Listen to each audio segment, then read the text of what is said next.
na whapele e pa ua i lalo pa se o le atunu e ala lofa le atunu ua levan tapas a whaile le whaingana ili ato se ono masina uto o ki fo le vale le usamo E nā tōnu lava tula epa. ai vai se O lai lau te loa, I am pretty sure they know exactly what is happening.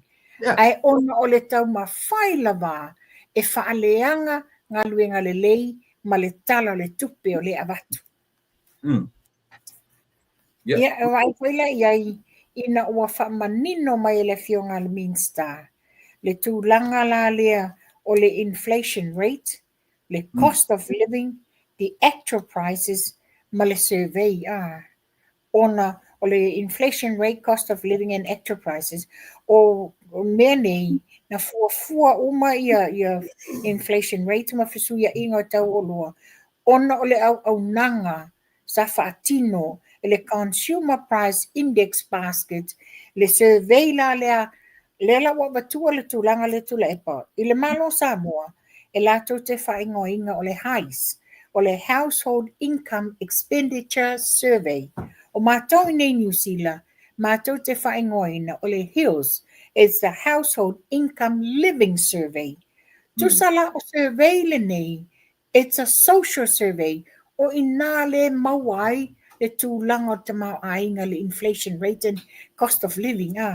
Ia lela te tauna atoilo, o le cost of living le, o nei a mātou New Zealand, ana nei le tae au, i le se fulu whāwalu, na sa waile mātou memo, ua 2.4% le increase o le cost of living.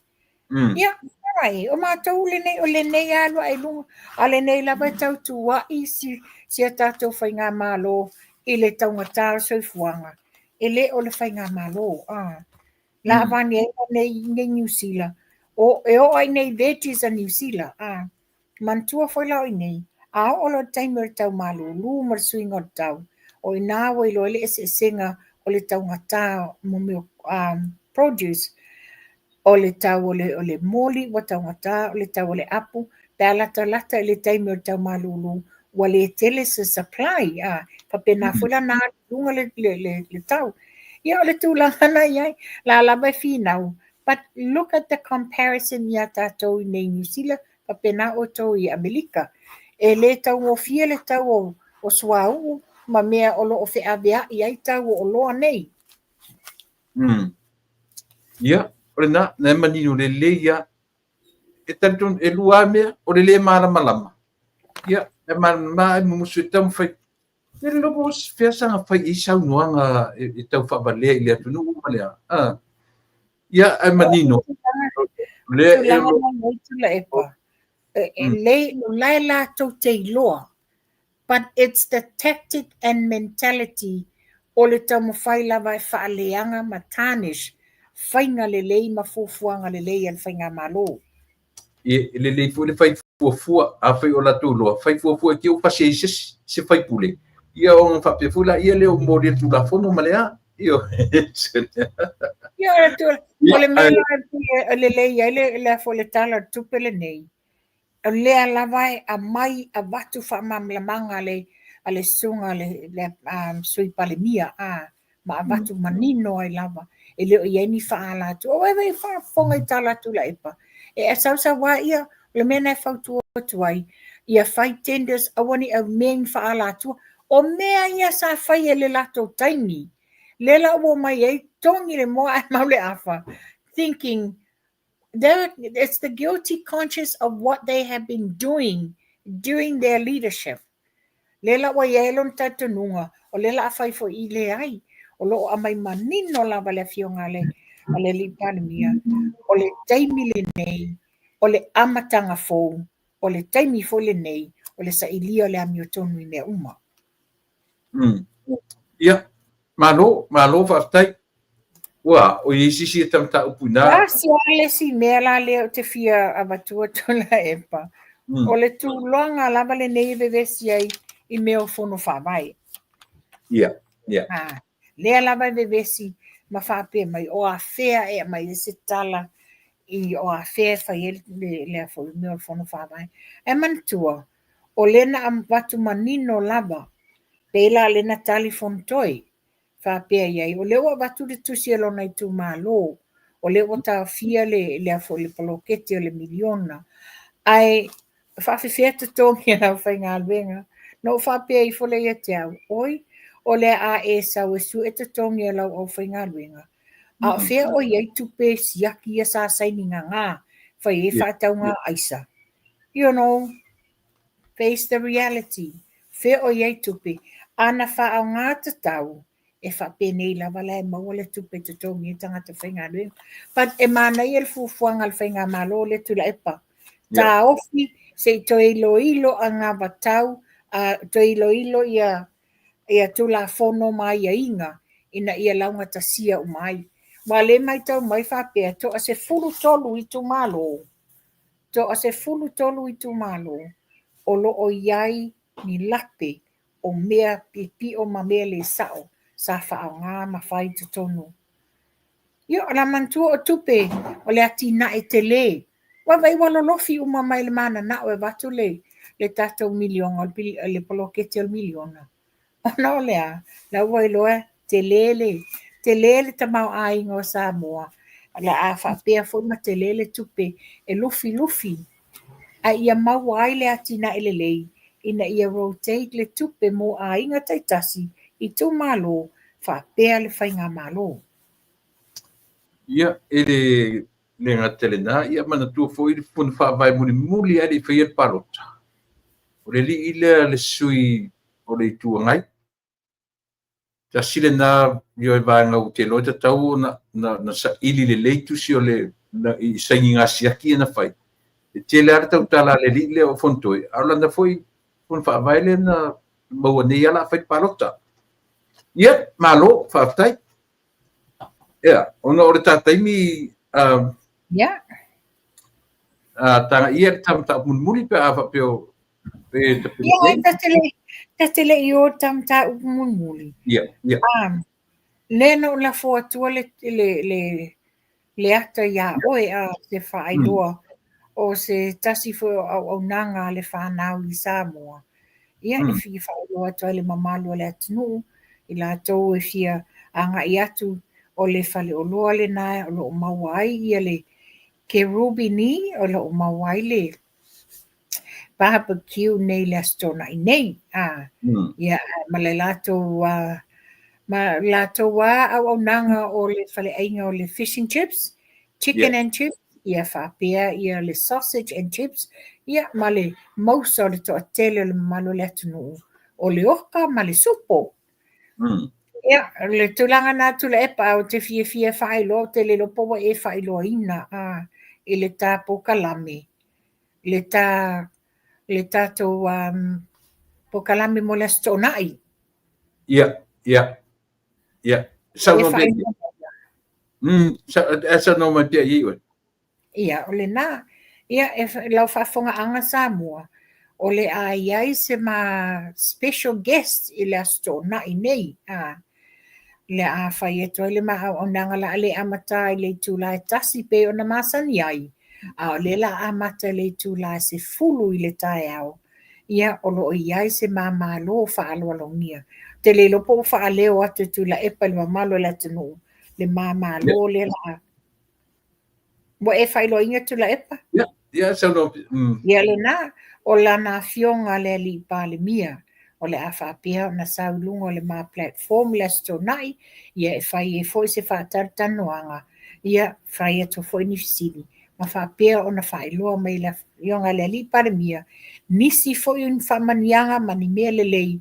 Tu sai foi malona iai nei New Zealand. Yeah, le fianga le na. So excited and looking forward to Saturday. Malo, whaftai, ia, o le nā ua whafonga Samoa, o se awanoa foi. Ia, a o whapeo na whaopeo pe ai, ia le sunga I le laulia na malitoa, ia pora na fionga le tai o le atunu whaopeo pe ai I au ki lani, ia o sa iringa malosi o tino. Maua se awanoa, ia mātou te taranoa toi I le asoto na I le tūla e lua, ia I mātou I Amerika, ia au se fulu New Zealand, se fulu Samoa, ia a pe o le lua ia matou ia pe uma o le taeao pu o taeao nai tonu Australia Po le se fulu lua i Australia.